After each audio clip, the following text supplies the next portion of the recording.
Hi, I'm Candace Hunter from the Practical Herbalist. Today I want to talk to you a little bit about how to make a really good tincture. The first thing we got to talk about though is what is a tincture? Tincture is alcohol and herbal properties, herbs infused into alcohol. Sometimes tinctures are called herbal extracts. An herbal extract can be more than just alcohol. There are herbal extracts that are made with glycerin. There are ones that are made with vinegar. There are ones that are made with a variety of other types of menstruums. Tinctures are typically only made with alcohol. When people refer to a glycerate preparation, for instance, as a tincture, they're actually inaccurate in that it isn't really a tincture, but it's modern understanding of meaning it's an herbal extract. Tinctures sometimes are sold as herbal extracts because of legalities. It might be in some areas not legal to say this is an herbal tincture. Instead, you have to call it an extract so that it becomes a food instead of a medicine. And that's one of the areas where herbal medicine gets kind of challenging because we don't have a set bit of language that we're all allowed to use, besides saying these plants are the plants. So anyway, tinctures are made with alcohol. There are two basic types of tinctures. There are medicinal strength tinctures, which are strongly tasting, smelling, and infused with the plant that you're working with. And there are bitters tinctures.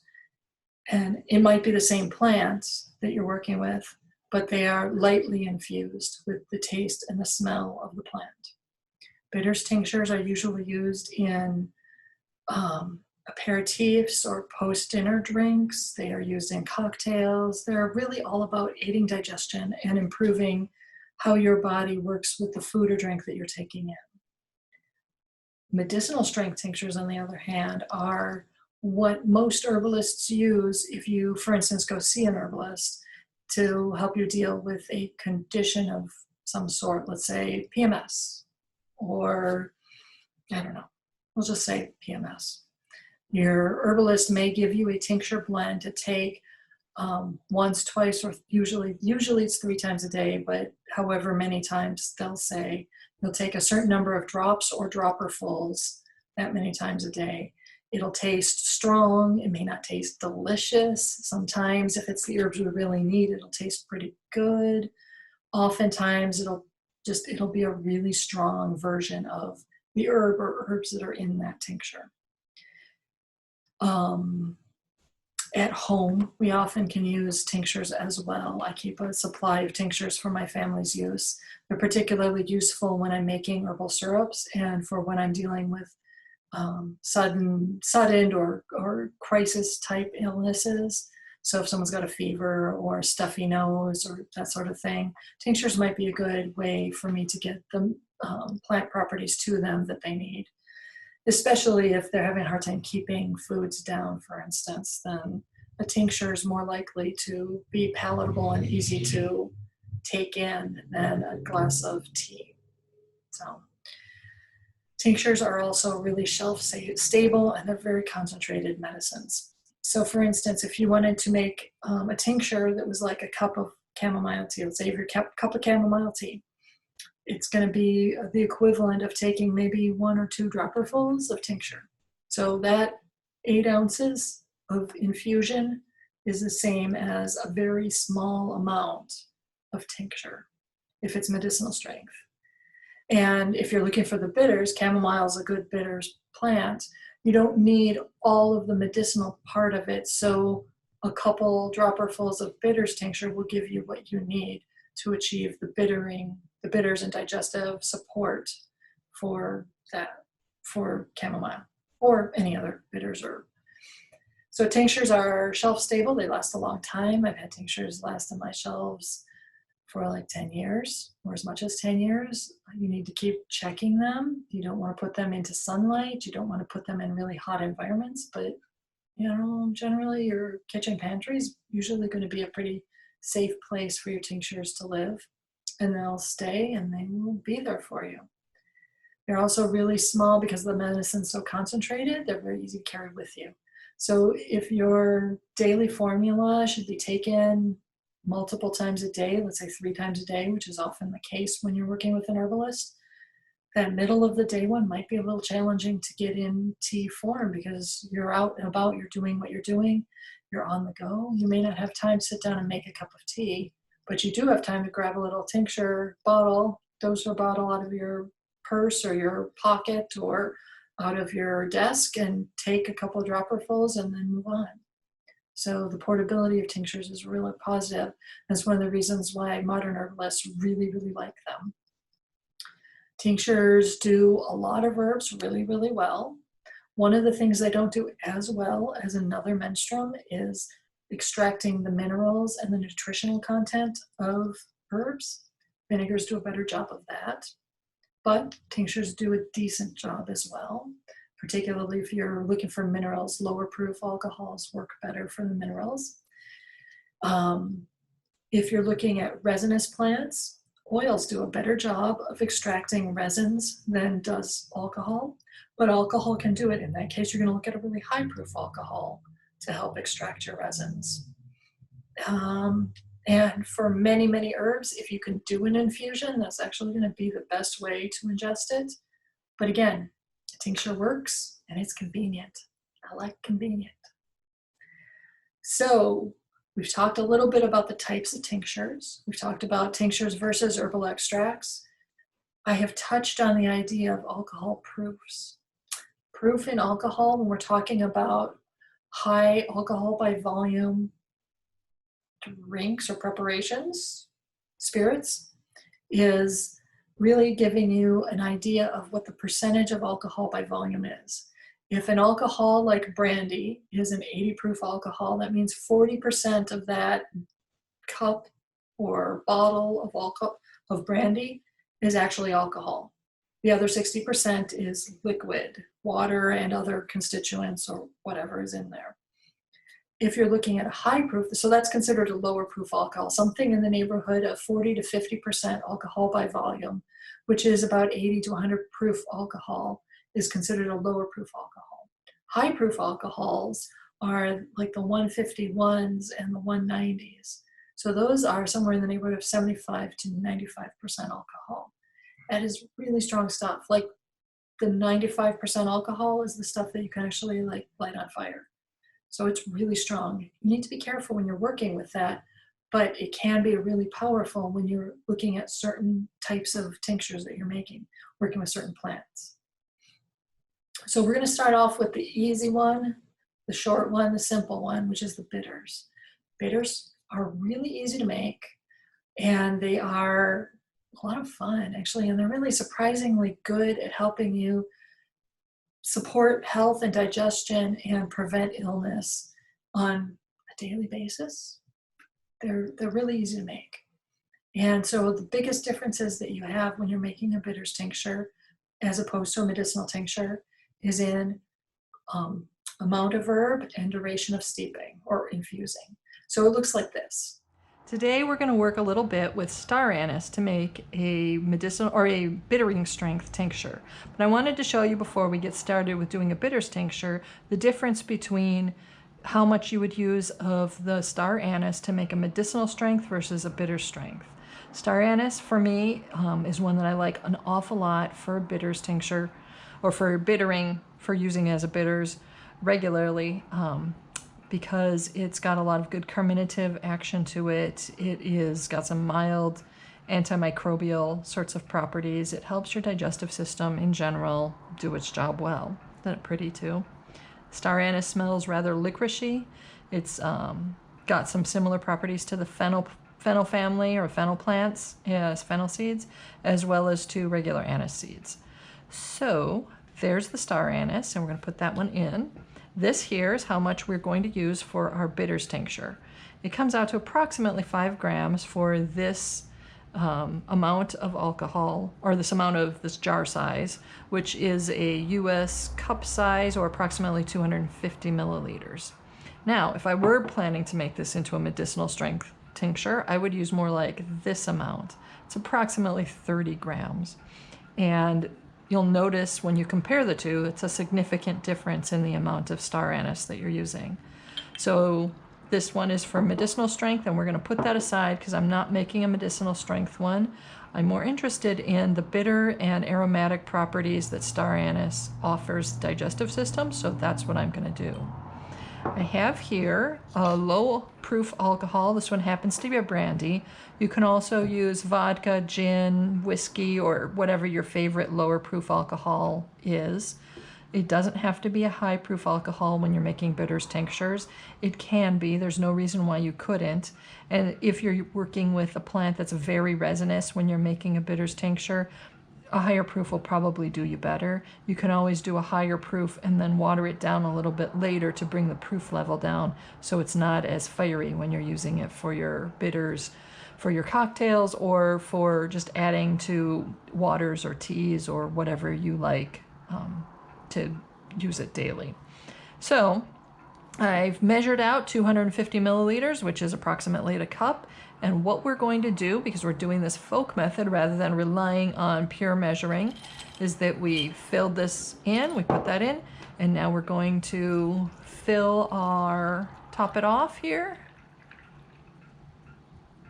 And you'll see I have approximately 50 milliliters left because that was the volume that the star anise was taking up, which is fine. I'll use that brandy for something else later.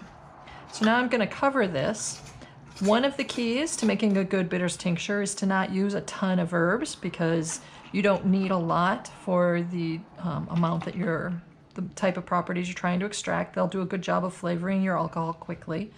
The other thing is to make sure that you do not let it stand for too long. When we're working with bitters tinctures, we want to draw out the bittering properties, and we want to draw out the essential oils or volatile oils. And those properties, what we want to avoid is getting an excessive amount of the sours and astringents. So rather than letting it stand for 4 weeks or more, we're going to let it stand for about 2 weeks, maybe even just a week. Some plants, it's better to use a week rather than 2. If you're really interested in learning more about bitters, Jovial King and Guido Masse wrote a book called DIY Bitters, which has excellent information on a wide variety of plants, how to do a good bitters tincture with them. They talk a little bit about the science of the bitters. It's a really good book. All right, so you saw how I showed you the example of the star anise that would be made into a medicinal strength tincture as opposed to the bitters one. There's a significant difference in how much herb you use. So that's a really big difference. The other really big difference is that bitters tincture is only going to sit for 1 to 2 weeks maximum. Some of them can go as little as like 4 or 5 days. It's really wise when you're making a bitters tincture to kind of test it, especially if it's the first time you're working with that particular herb. Test it as you go. Test it every day. Just take a drop or two and see how does it taste a lot like the plant. At what point does this particular plant go into tasting too astringent or too tannic? That's a really wonderful and kind of fun experiment to do.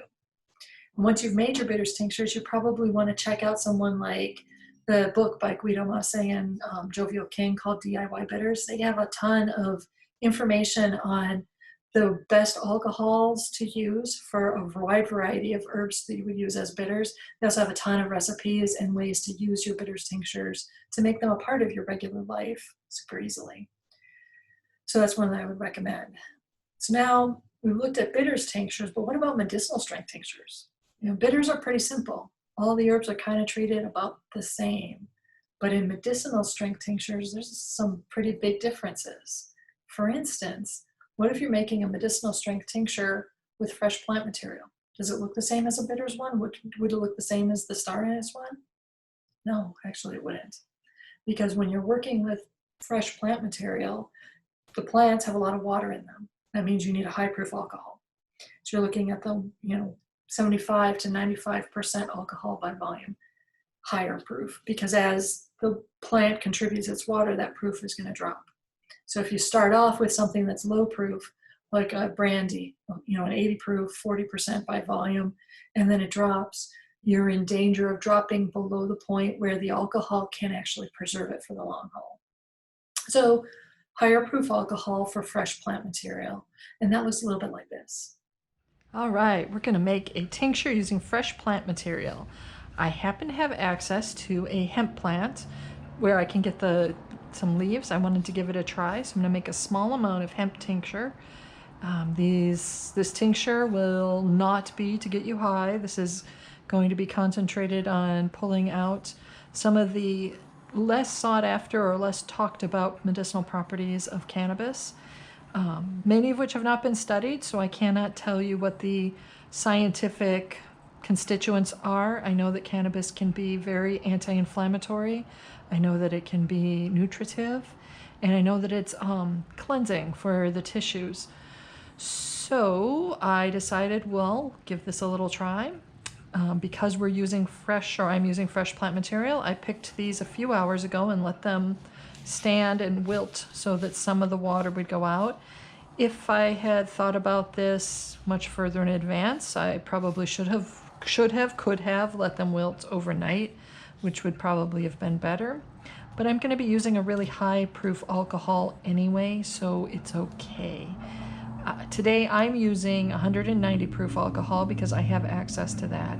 If you don't have access to 190 proof, which is one of the highest proof alcohols, it's 95% alcohol, you can use a 75 proof, which is usually sold as or 70, I think it's 75, 78 proof, something like that, or 78% alcohol, 75% alcohol. It's sold as a 151. So it's 151 proof alcohol. You can use that instead. I would aim to not use something as low proof as like a brandy or a whiskey. Those are usually 40 to 50% alcohol. And because the plants have so much liquid in them already, they're going to contribute a lot. And you want the alcohol to be stronger, partly for preserving, but also for drawing out the properties. So with all of that said, the way to make a fresh plant tincture, no matter what plants you're using, is to get your jar and fill it up with the plants. I like to, you can use a knife and cutting board if you want to roughly cut them. I'm gonna just rip these by hand because it's convenient for me to do so today. And when you're making a tincture using fresh plants, you're going to use considerably more plants than you will if you're using dried. If you're making a dried plant tincture using this method, you're going to use half as much or so. With fresh plants, this is called the folk method for tincturing. So we're putting the plants in, but I'm not worrying about measuring and weighing. I'm going to press them down lightly so you can kind of get a feel for how much is in there. My aim is only to make about a cup finished of the tincture. I'm using this big jar here because I'm going to use my secret weapon, the blender, to help make this tincture, these plants release faster. So you'll notice that I'm using, for a whole entire quart, which is approximately a liter, I'm using only a quarter of that. So I'm using somewhere in the neighborhood of 200 to 250 milliliters lightly packed of my plant material. I have already measured out my alcohol. I'm going to put in 250 milliliters of high proof alcohol. Be very careful when you're working with alcohol that is this strong, in part because if you drip it on your table or any other surfaces that have any type of polyurethane or lacquer finish, you're going to damage them. They can also damage certain plastics. So I'll tip this, see if we can get that. You can see how the plant material is just barely covered by the liquid. You can take a good look at that.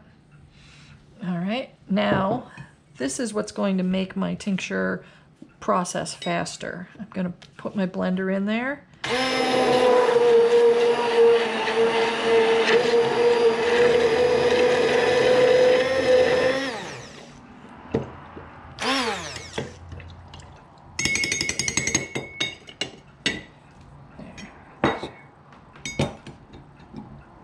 All right, move that aside.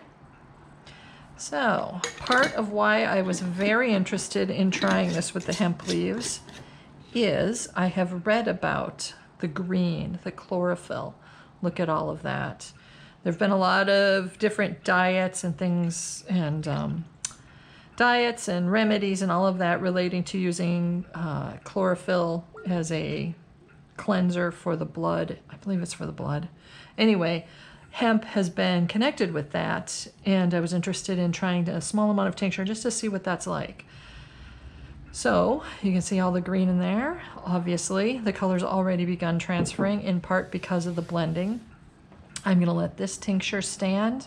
I'm aiming for more of a medicinal strength, so I'm going to let this stand for at least 4 weeks. Knowing me, it'll be more like several months. I'll probably end up straining out my tinctures all in one swoop. Usually I end up doing it sometime midwinter, so it'll stand until then. And there you go. That's how you make a fresh plant tincture. So you saw how blending it really made a big difference. That's going to reduce the amount of time that I absolutely have to steep that tincture. I could choose to not blend it, and that would take an awful lot longer time, and it still may not produce the best tincture. I definitely recommend blending or finely chopping whatever plants you're working with when you're doing a fresh tincture. But if you're doing a dried tincture, you don't necessarily have to worry about finely chopping as much. A lot of dried herbs come in cut and sift. You can just sort of like rub them until they crumple up. Working with the dried plant material is one of the ways. So I personally keep a lot of the higher proof alcohol in my house, so that's my primary use for tincturing, my primary tincturing alcohol.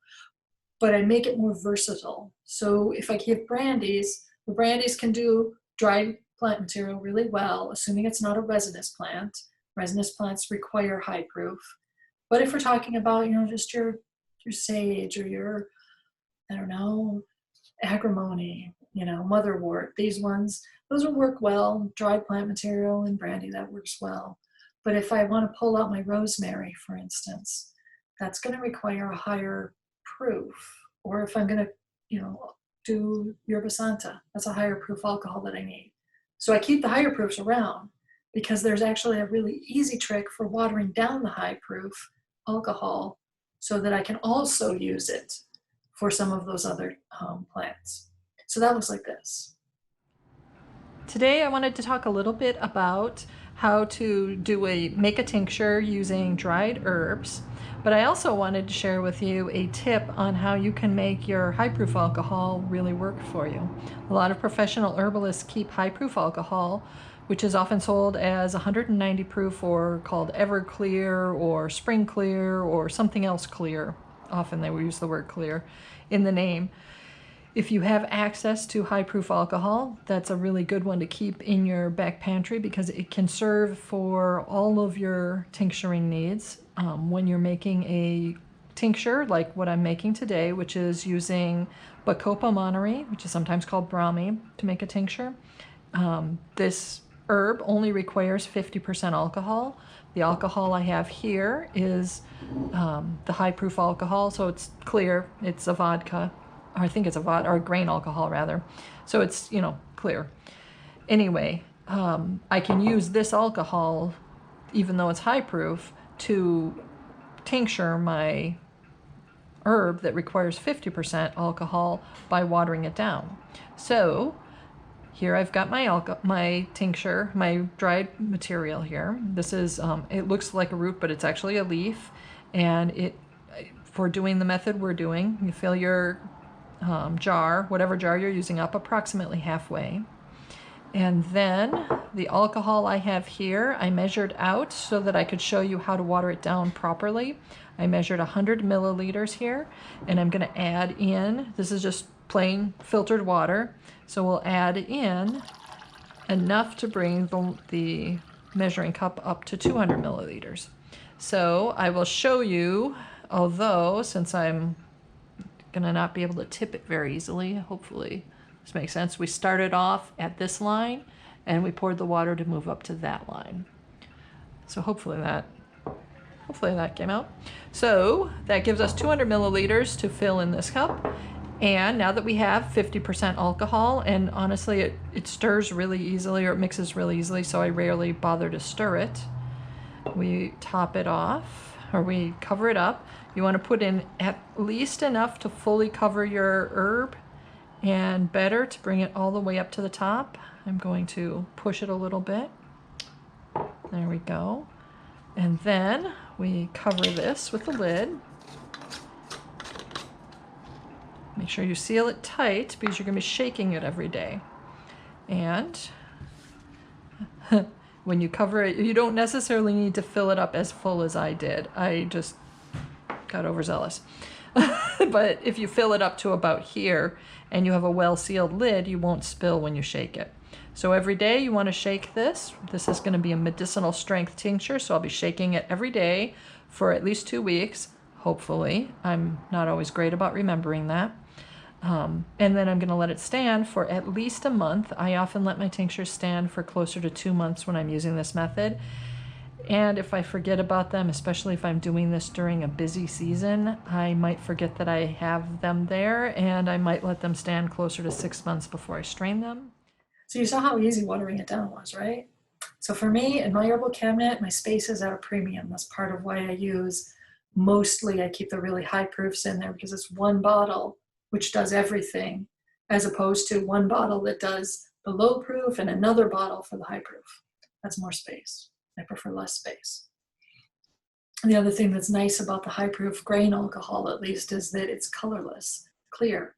So it makes it really clear or obvious when plants have actually pulled in all of the constituents. So it makes it obvious when it's a good time to strain it. This is what straining it looks like. Today we're going to strain a Monarda tincture. This was made from fresh leaves. I used the folk method, so I just filled up about halfway and then covered it up with alcohol, and I used a high proof alcohol in this. And I used the blenders. You can see the plant parts are pretty small. That was because I used a blender to tincture this. I set this last May and it is now August, so I let it stand for approximately 3 months, which is probably a little bit more than you really need, but hey, it'll be fine. Monarda is one of my favorites for flu and cold season, which is why I made this. This tincture, or this the straining setup I have here is my straining bag, which is just a fine mesh. You could use a jelly bag. I got this particular bag at the brew shop. It's a grain for steeping grains.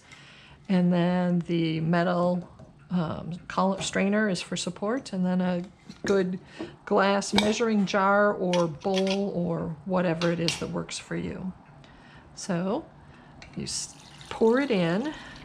And the alcohol that I used was the same high proof alcohol that I use for most of my tincturing, except for a lot of my bitters tinctures are often made with brandies. But the high proof alcohol that I use is a grain alcohol that is got no color, so it's clear. So that way I can see how much color change there has been to the alcohol as the tincture has worked. So this one was done, like I said, with fresh leaves. We should see when we're done some pretty green alcohol. Okay. For today, for right now, that's going to be good enough. Set that there.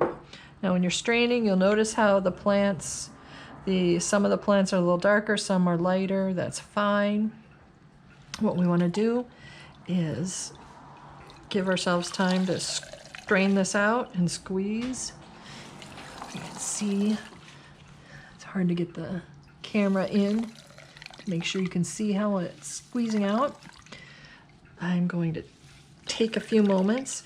People who do this professionally or do large volumes of making tinctures will buy tincture presses that will do all this hard work for them.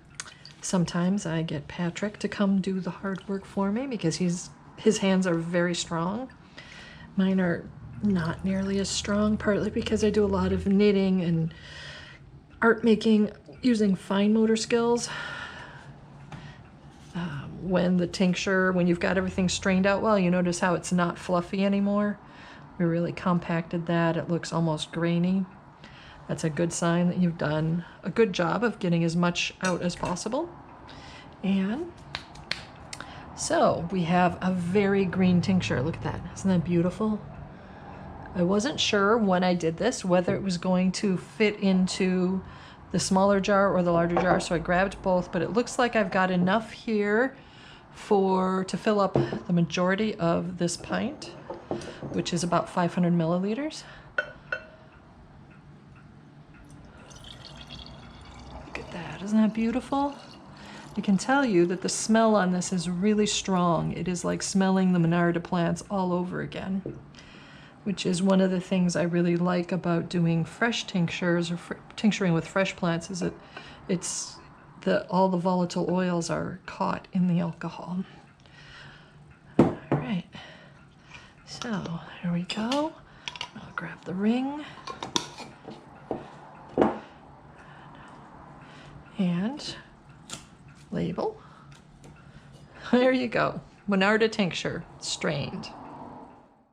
So you saw how the color changed? I mean, that started off as a clear alcohol and it changed color significantly. It's a really good way, one of the good ways to tell. If you really aren't sure whether your tincture is strong enough, that's another big question, right? I've had that question, I've asked that question. The best way to tell if your tincture is strong enough is to use your senses, like this. Today I wanted to show you a little tip I've got. I made this giant jug of tincture.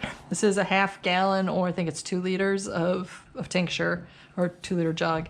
I made this a while ago using fresh spearmint. And later, after I had used up, as you can see, about 2/3 of it, I decided that I felt it wasn't a strong enough tincture. So this is my tip. If you decide after using your tincture, after tasting it, whatever, at any point that the tincture you've made isn't strong enough, you can make it stronger. The first thing to do, if you're not sure if it's strong enough, is to take a taste. So I'm going to do this so I can use this spoon again. So the taste that I've got here now, after strengthening it, tastes a lot more like spearmint. It's before, what I was tasting was a lot more of the alcohol that I had used. So it had a really fiery bite to it with barely a mint aftertaste. What I'm looking for in this tincture is the strong spearmint flavor with just a little bit of the alcohol bite to it. So this one tastes a little bit like it's ready. I'm going to take one more taste here. Yep, that tastes ready to me.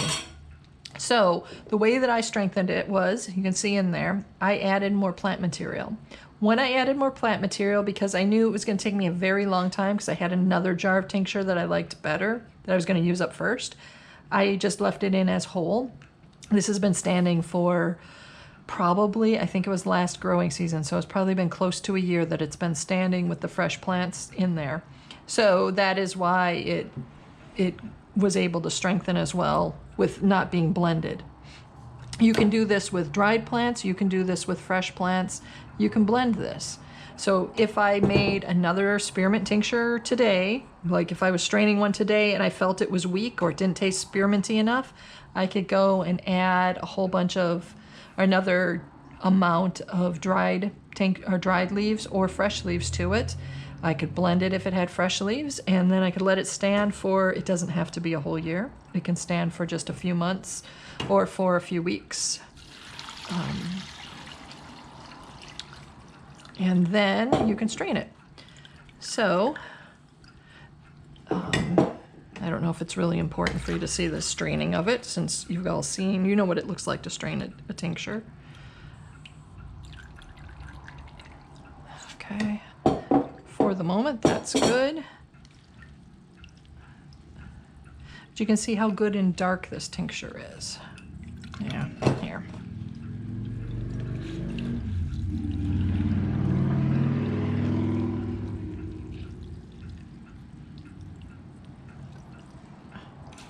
There we go. There you go. So you can see how good and dark this tincture is. It started off as a clear alcohol. So the straining and then adding more and straining it a second time has made it a much stronger and a better, more useful tincture. For me, this tincture goes into our daily mouth tonic blend, so it's like used like a mouthwash. So there you go. Strengthen your tinctures if you feel they're not strong enough by adding more plants and letting them stand longer. So when we first get started on making tinctures, if you are like me, you're going to have a few tinctures on your shelf that after you've made 5 or 10, let's say, those first couple, you're going to taste them, you're going to say, oh, that's not as strong as I like it. So that's when adding more plants and strengthening it makes a lot of sense. You can make some really, really initially poor tinctures really strong and really good, strong medicinal tinctures just by letting them go through a second steeping, sometimes even a third. I've done 3 sometimes. So that's one of my big tips for making it a lot easier to make sure that you don't waste any of your tincturing time or alcohol or plant material. So there you go. It's a wide selection of potential tinctures out there that you can make. And there's a lot of plants that you can play with. I hope you enjoy working with tinctures this year. Hi, I'm Candace Hunter of The Practical Herbalist. This month, when I was talking with the Herbal Nerd Society about making bitters tinctures and medicinal strength tinctures, one of the books I referenced was DIY Bitters by Guido Masse and Jovial King. One of the things I particularly like about this book is the beginning section where they talk about the different ingredients, about the aspects of making bitters, and I like the fact that they throw in a bit of chemistry without being overwhelming. So like here's one of the sections where we talk about the different types of properties and chemicals you might want to extract in your bitters tinctures. I really also liked their section on the plants. They've got some gorgeous pictures, but more importantly, they've got some really good information about how to extract each plant and what you're really looking for, whether you want it to be fresh or dried, that sort of thing. I really, really liked that. I also liked the wide variety. They had plants in here I hadn't really thought about as being really something I would use for bitters. For instance, coffee. I had not thought about coffee. Cramp bark, it's another one I hadn't thought about for its bittering qualities. So it's got, oh, and then at the end, they've got a whole wonderful selection of different recipes, bitters blends, and ways to use your bitter blends in your bitters tinctures, which I also very much appreciated. It really takes it the final step into not just making them, but actually using them in your regular life. So, DIY Bitters by Guido Masse and Jovial King would be my pick for a good book on making bitters tinctures.